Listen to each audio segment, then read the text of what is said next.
One of the inspections we always offering in the special rental car auction is the paint inspection report. Now what does it do? What we do is this item here. This is a pen marker, and we use it to see if the car has been adulterated in terms of the paint quality and condition.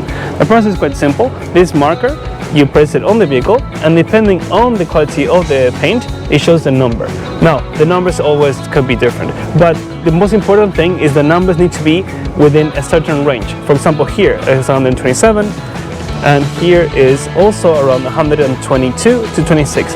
Does it mean? What it means is that the vehicle, the same condition and the paint is within the same range of quality.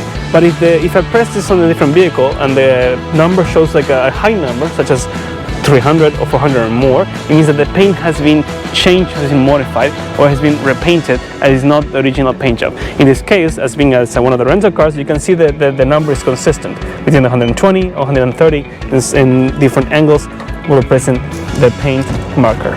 So for more information, you can always check the vehicles on the website. You will see the inspection report available for you. Take a look for some more. Thank you.